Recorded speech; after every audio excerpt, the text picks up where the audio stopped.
Pilipino, sir. Opo, hindi siya masaktan na ugat. Ingatan lang po ninyong huwag mabasag. Ay, thank you po, sir. Opo, pwede po para Pambawang lagay mo. Kung lupa dati ha? Asa't lupa po yung inyo pong abonong kuwan ng kambing. Kasi medyo mainit yan pagka medyo basa pa. Luma na yun na. Luma na, laon na. Okay, pwede na yan. Paglagay nyo po ng sa ilalim, patungan nyo po rin ng lupa. Okay. Para hindi po siya, kung sakali mabasa yun, at least bago mag-ugat yung kalamansi, doon sa ilalim, bulok na po yung pataba. Paano natin ilagay? Pwede yan, para po meron kayo pasalubong. Ayan. Mas maganda po siguro, bago natin itanim ito, tumubo na yung mga damo, spray nyo muna ng herbicide. Mag-herbicide muna kayo para hindi po makaporma yung mga damo. Kasi, Herbicide na. herbicide muna kasi marami na tumubong damo eh. Ano pong herbicide, sir? Camera yan. Ito yung ating pulang kalamansi. Pipikapin po ito isang taga Pangasinan. Ayan, tapos ito naman po yung sa Tarlac naman yung ating drum size. Meron po siyang 5 po na namatay. Kaya nag-request siya ng malaking punla para mahabol niya yung kumbaga yung natsugi niyang punla. Sa kalamansi kasi hindi talaga nawawala na meron talagang namamatay sa pagtatanim. Kaya yun na po isa sa pag marami yung ating kalamansi. Konti lang naman po yung nagiging aberya. Siyempre, minsan may pagkakataon talaga. Pag na-tsempo mo yung lupa, hindi okay or merong gano'n, kaya namamatay po yung punla. Madali naman po siya palitan.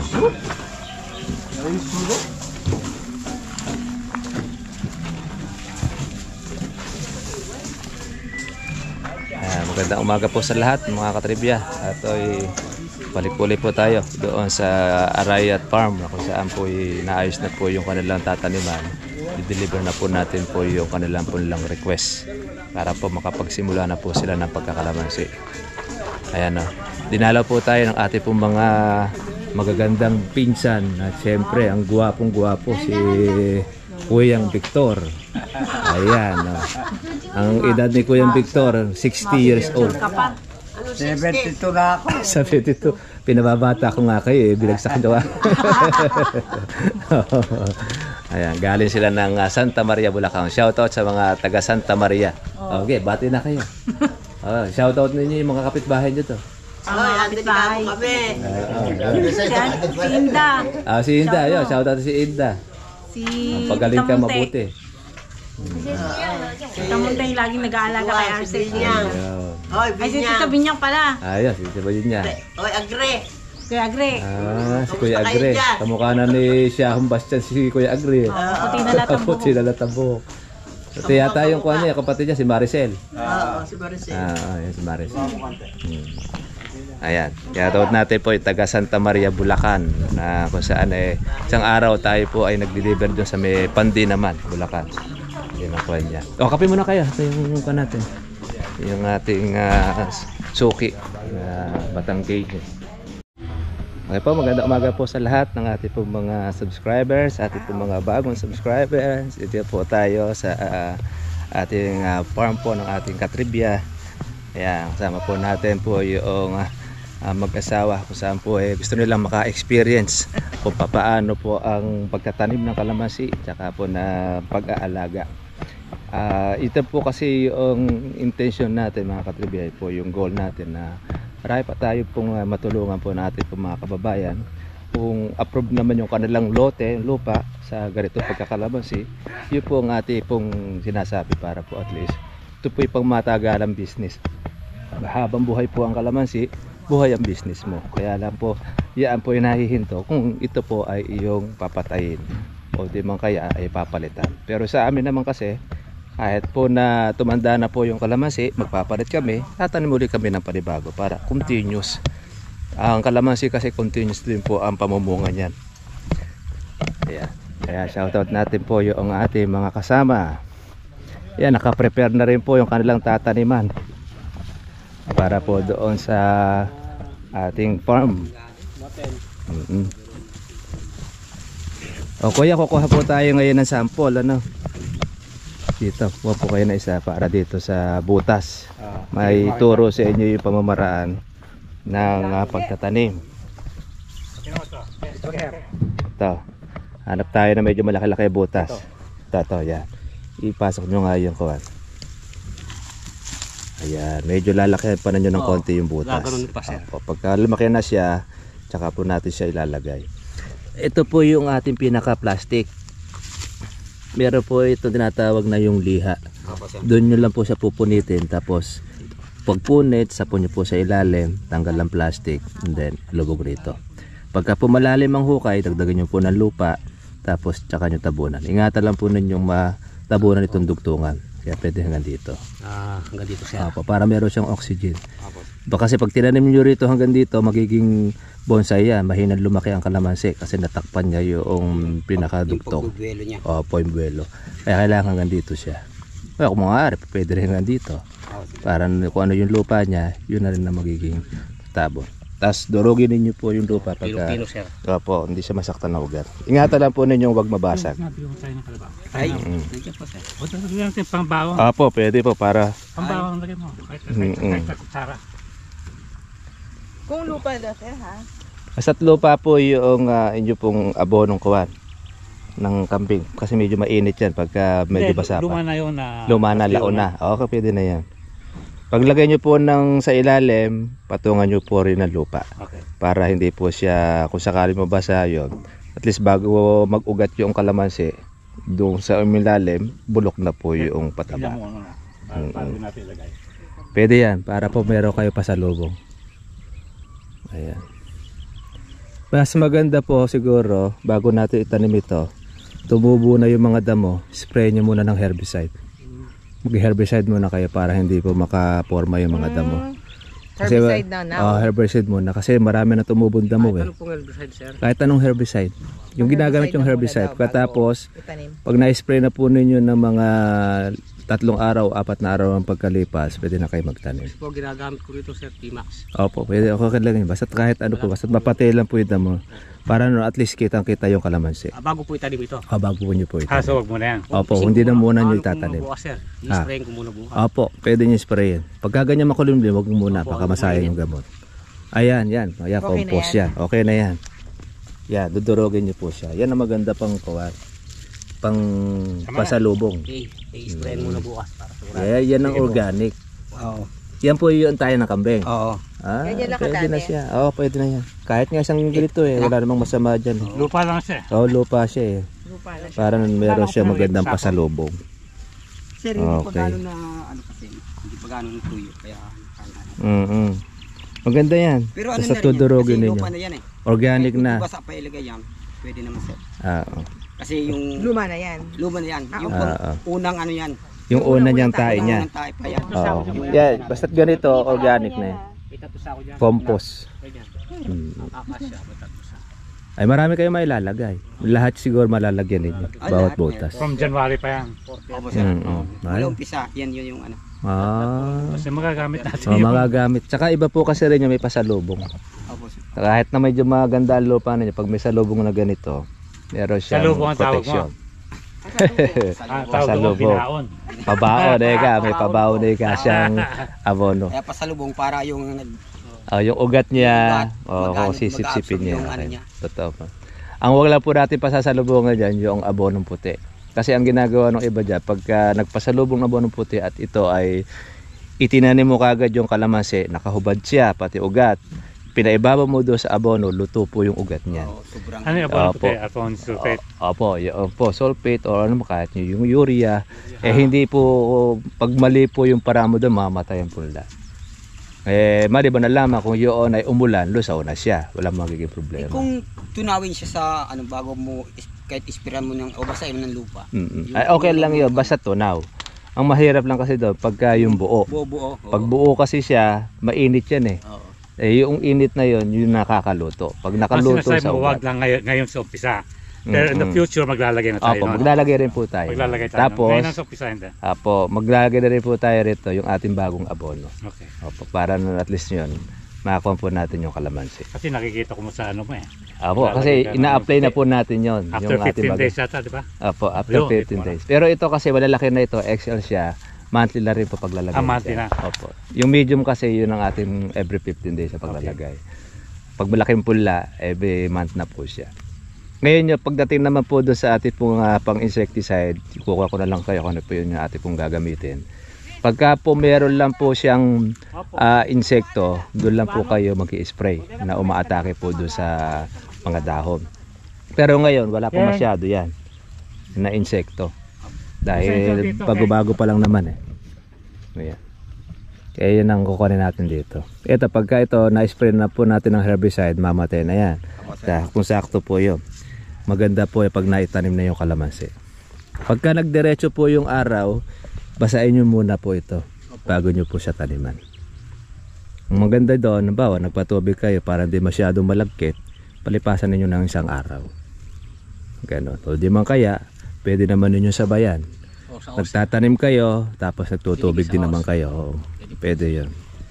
Para nun, meron siyang baon tubig po yung kalamansi.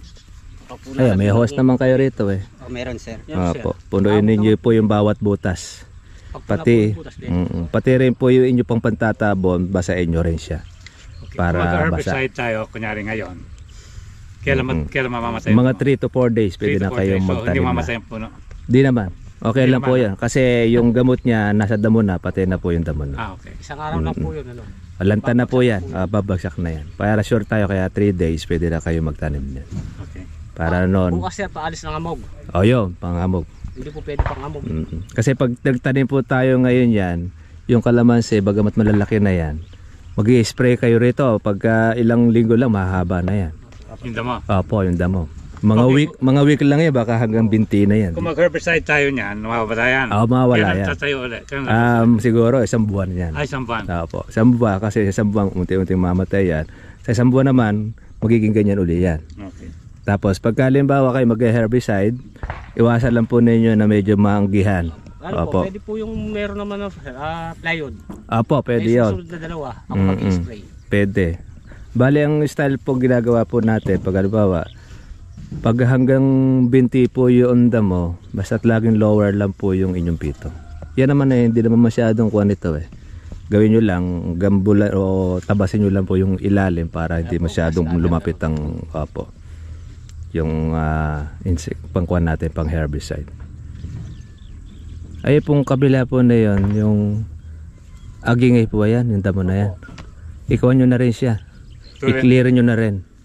Itotomba na rin. Opo, para po hindi po siya yung maliliman din. Malililiman kasi yung kalamansi ninyo ng mga damo na yan.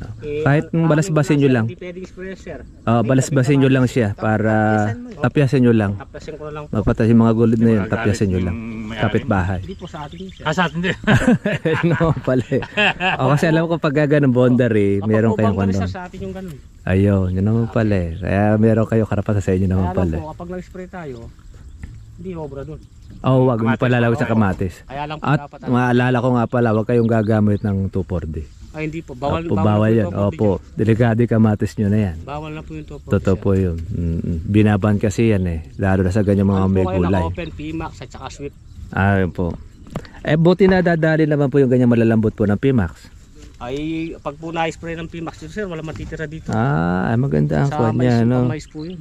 Oo. Kahit Kasi, po mais, hindi mamamatay. pero kasing herbicide, yung ganitong mga malalambot, hindi nadadali. Ito po hindi nadadali sir, may dagta. Yan ang hindi niya nadadali. Opo. Kaya po kapag ganyan kalaki, mamamatay na to sa PMAX. Kasi po, sabi meron pag po, may bata dagta pang to. ganyan. Ayun. Oo.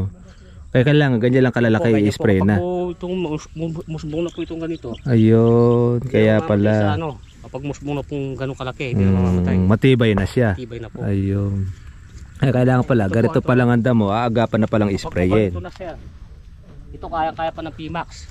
Ayan, madadali pa yan. Po. Kasi po kapag po to, Pag sumupang na Gagan siya, sa bumalot kalamansi. na, ayun. Magkano yung PMAC? anong pong bili ko sir, 1.4 yung isa. Ilan ang kailangan mo rito? Isa lang po. Isa lang. Oo, Sir, marami na yun. Opo. Paano halo niya sa tubig? Ano po, isang kalahating bigo po, tapos isang 16 liters ang kuwan po Pwede na. yung sprayer natin. opo, pwede. Pwede kayo mamayang hapon, pag gumanda yung panahon, pwede ninyo i-spray yan. Pag uminit. Para at least hindi pumasayang yung araw. Yung blue tag natin, baka Mga kuha siguro yan, mga 3 timpla. dikit mo lang dun sa wire mo. Nag-spray po ako ng mais dito. Para dyan siya. 4 na timpla. Kaya po, 16 liters. Sa mais, maano po, matulid. Matipid Dito yan. po, medyo... Sa bagay, yung Pimax na 1 galon na yun, ano? Ay, marami kayong bang spray magagamit. hindi mo maubos yun. Oo, ganyan. Kaya minsan naman kasi sa mga herbicide, kung ano yung magaling pumatay, yun ang bilhin ninyo. Yun po, the best. Mas maganda, pag magtatanong kayo sa agri-supply, alin po babago ninyong herbicide? Yun ang bilhin ninyo, Yung pong bago, matapang. nakabili na ako dati yun, yung sweet naman, sweet. Yun. Kasi yung mga bago na yan, hindi pa binabago mga timplado niya. Pag sumigat na yon, asahan nyo na, tatabang na timpla. Ito, Opo. pag namatay ang damo, brown na yung magiging tsura niya. Opo, magiging Mawala lahat ng green. Wala po. Very good. Kaya hindi na kayo masyado mahirapan magdamo dyan. For man. Tapos 1 ito, month. ulit. Isang buwan na ulit nga lahati. Kaya mas maganda yung kaysa sa ginagrass Tulad po cutter. sa nung nakatanim tayo mais dito, 2 beses ko lang po yung spray, 4 na buwan. Yung pag ano ng mais. Opo. Spray ng herbicide o insecticide? Herbicide. Ang kagandahan po kasi ng herbicide, kuya, yung lupa na yun napopulverize. Opo. Okay. Nagiging buhaghag siya. Pagka unless po na siya po ay inyong ginagrass cutter, tumitigas yan. Opo. Yun po kasi mo, hindi naman natin napapatay. Lalo lang nagagalit yun, lumalapad lang yung ugat niya sa ilalim. Although, pag sa harapan ng bahay, okay lang. Para nun hindi masyadong maputik. Ay pagka ganitong kalamansi yan, okay lang dapat ang kawan dyan. Herbicide. Nag-spray ka, ano lang, oras lang. Lanta na yan. Oras lang, Kasi ganyan bata eh. mamatay na. Nagiging brown. Pero merong herbicide, hindi nadadali yung ganitong bata. Ngayon, kung yung sinasabi mo okay siya, maganda. Okay yun. Dahil bata pa lang nadadali na. Iba kasi yung kuwan niya, mababagsik eh. Wala pa punta yung gagawin ko, yung gagawin 2 Oo. Ligo. Dati po kasi pag may isa't kalahati Isa't kalahati, nakakuha niya, no? Spray natin sila. O gagawin ko lang 2. Yung 1 galon, marami na yun, kuya. Marami na po kayong, baka ilang buwan na ninyo magagamit na yun. Tipid naman ng kuha niyan eh. Ito sa pagbobomba, 16 liters. Sige, tulungan mo kami. Apo, sige po, no problem. Dito naman po tayo, kaya ako po ang magiging guide nyo. So pati sa paglalagay natin ng abono, lalagay natin po siya. Ngayon, ito po yung ating abono, ilalagay muna natin. Babalik po tayo pag maglalagay na to. 15 days tayo maglalagay ng abono mula po sa pagkatanim. Yan, ito. Ngayon, nahaluan na po natin siya po nung ating organic na abono natin. Tapos, siyempre, meron rin tayong puti. Pag naitanim na po yun, i-instruct na po natin sa inyo kung paano ipaglalagay. Yung ganito kasi, 1 kutsarita yan eh. Yung race na paglalagay natin dyan. Para nun, ito, magkaroon po siya ng pampabulas. Bagamat maganda na yung ating punla. Ito ma'am, meron pong bunga. Oo nga eh. Nagharap kayo ng bunga. Ito. Yan. Ayan, saktong-sakto, masasapol niya po yung mahal. December yan. Oo. Opo, ngayon lang din. Mahal din pa mumukuhan ngayon. Kalamansi eh. Meron pa tayong bulaklak. Kahapon po, ang kuhanan, 1.6 po ang isang bag. 100 plus sa... Po, ang isang bag 30 kilos yun. Ang isang bag. Hanggang anong highest na price presyo? Minsan po, maabot po ng 2,000 mahigit yan. Talaga? Ba po ang isang bag niya. Pagkalimbawa na po niyo po yung maganda po Ang bango pala ng presyo. bulaklak niya. Ay opo, parang sa pagita po ang kuha niyan, bulaklak. Ang bango. Pag marami po ang bulaklak niyan, mahalimuyak niya kahit doon sa malayo, maaamoy ninyo. Ganun. Yan po ngayon ang gustong-gusto ng insekto, yung kanyang bulaklak. Okay. Kaya So, ini-spray dapat, natin siya ng insecticide. Mag-spray na tayo ng Opo. Pero pag ganito naman po siya kaliliit pa, yun lang ang ating pagmamasalan dyan, yung umatake sa dahon. sa dahon. Opo, kasi hindi naman po na natin patutuloy yung mga bulaklak po na yan eh. Kasi pag yan ay tumuloy, hindi lalaki kalamansi natin. Tama yan dyan, bababa sila. Hindi naman po pipitasin natin, hindi naman natin siya tatanggalin, hayaan lang ninyo. O ilan lang po yung magtuloy niya, yun ang magiging bunga ninyo. Bahala na siya. Opo, bahala na po siya. Kasi kahit maraming bumulaklak yan, hindi naman lahat magtutuloy yan. Malalaglag at malalaglag din yan. Ang ating pong titinan lang dyan, yung usbong, yung umaatake po ng mga kuwan siya, mga uod, okay, yung mga atitap, yun po i-spray natin insekto. Yan po ang kuwan natin yung target. Hindi yung mga nagpupunda. Yan ang kaganda. Tapos meron po tayo rito tutubo na kalamanta rin sa ilalim. Yan, dito tumutubo yan sa ilalim. Yun po yung inyo pong, pwede pag ganyan kang maliliit, pwede nyo po siyang piktasin. Para hindi na po siya tumubo uli. Kasi pag nakalaki yan, maobligado ninyong putulin, tutubo na naman siya uli. Kaya maganda, habang bata pa lang siya. Opo, makikita nyo naman yun, dito nakakuha niya katubo. Tapos, mahaba tinik. Parang ganito style yan. Pero ito kalamansi ito. Kaya alam may mahabang tinik yan. Itong kuha niya. Dito wala pang... Oh, wala pa naman yan. Mapapansin nyo lang siya dito. Sa ibaba po ng dugtong. Yung kasi yung original niya eh. Ito yung original. Yan yung buto. Tapos tinugtungan po noong matandang kalamansi. Yung kanyang sanga. Kaya makita ninyo, meron na siyang bulaklak. Sakit ba ito? Saka bunga. Ay hindi, kuha lang po sa dahon niya. Muna ang pagkakarga. Tapos ang pagmamasan nyo rito, yung white flies. Yeah, meron. Yung white flies, i-spray na po natin ang gamot po natin pagka meron yan. Simple lang, madali lang naman pong kuha ninyo eh. Po, ayan. Madali lang matanggal yan eh. Tapos yung ganito. Okay lang. Meron naman tayo mga pang foliar, kaya kukuha din namin kayo ng pang foliar niya. Kasi pinang-foliar. Para po siya manatili po yung pagka-berde. Saka mas kumumpa yung dahon niya. Mas bumulas. Ito pa pala eh.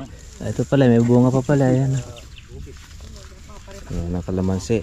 Ayan, first time ang kalamansi dito sa lugar ninyo. Kasi dinaanan namin, walang ganong kalamansi ako nakita. Wala sir. Oo. Kaya magkakaroon na kayo ngayon na sausawan ngayon niya. Opo. Mga isang taong mahigit lang po ito kung kuya, makaka-harvest na kayo. Pero habang lumalaki po yan, makakaunti-unti na kayo makaka-harvest kasi may nagbubunga lagi yan. Nagbubulaklak. Kada tubig maglalabas ang bulaklak yan. Pagka kayo naglagay ng abono, maglalagay rin din ng bulaklak din yan. Napakasipag po ng kalamansi sa pamumulaklak tsaka po ng pamumunga. Kumbaga sa kuwan, kayo na lang ang magsasawa eh. Basta makita lang po yung continuous ng pag-aalaga. Maganda rin po yung magiging situation niya. Ayun po yung pataba. Yan po sir. Yung... Ito yung sa organic. Yung tain ng kambing. Oo nga pala, ayun ayun ang maganda nga din yung pangkuhan. Pansalubong. Oo, ay bililan. Pamigay na kayo. Oo. Mga kaibigan mo may garden. Lupa. Magagamit nyo po ito sa kalamansi. Pati ito. Ito. Oo. Okay lang naman yan. Pagka kung magugulay kayo, pwede nyo rin ilagay rin yan. Dami pala Ito. Pwede na po ninyo ito pasalubong. Kahit di nyo napatungan ng lupa.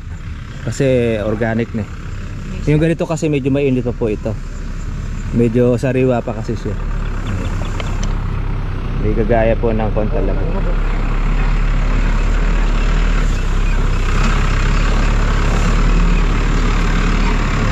Sakuha naman natin yan sa Bulacan.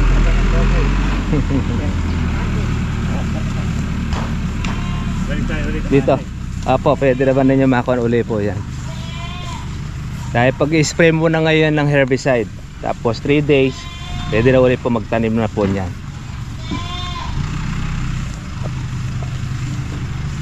Kamusta po sir yung kambing ninyo?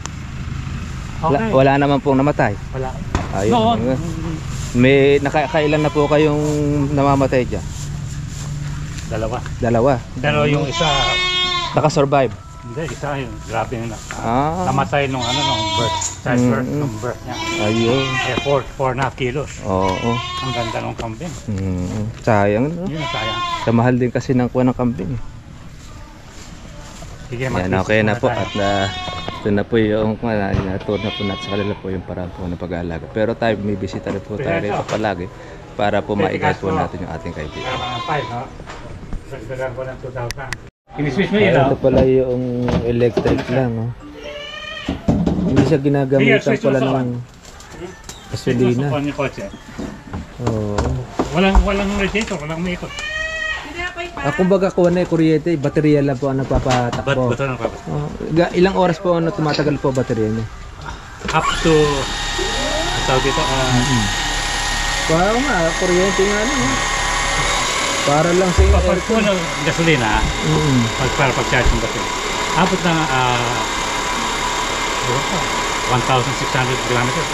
Ang tinatakbo niya. Hanggang maubos. Ah, yung baterya niya. Oh, iba tira. Kasi maglalagay ng gasolina. Oo, tapos 20 liters yata. Mm, Yung 20 20 liters. liters na para i-charge yung baterya. charge ng baterya. Oh, yung pag naubos na yun, 1,000. May plus ka pa na 1,000 kilometers. Ay, may super tipid, ano. Kagaling na naka-invento niya na. Ano? Ayos ah. Eh, lalo ngayon, kamahal po ng Kapag ganda gasolina sa Manila, ngayon. walang color coding. Opo. Ah, ito, hindi po nakukuha sa color coding niya. Ah, ayos ah. Okay. Ha? Kaya pala e-power ang kawan niya. Wala pong usok. Wala. Ah, wala. Wala ng bucho. Sa iba ba Patsa- sa'yo wala? Ay, wala rin tambucho siya. Sa iba ba sa'yo walang tax? Ah, kagaling Sa iba ano. ba sa'yo wala po yung tax? Oh, kasi electric eh. Ang alam ko, wala sa color coding. Hindi, pero Oo nga. Tatanggalin natin tax. In the future, pero ito hindi pa kasama sa... Doon lang yung ano. Ayos yung kaya pala electric power. Galing. Yan ako nang naglabas, Anisan. Anisan ko naglabas ito. Eh sigurado, yan naman sir eh, mahal. Magkano po ba pagkakuan po nun? Medyo mahal nga. Mahal po yan. May 2M po ba yan? Wala. Ah, wala naman. Maliit lang ito eh. May tambucho, honey. Saan? 1 plus M. 1M. Pero marami rin po may lalagay dyan, ano? Mas malaki sa kotse ito eh. Ay, meron pa pala sa likod eh. Ano? Ayan. Palakuan ng bago ng Nissan. Maraming kaya. Meron ng Toyota ang electric.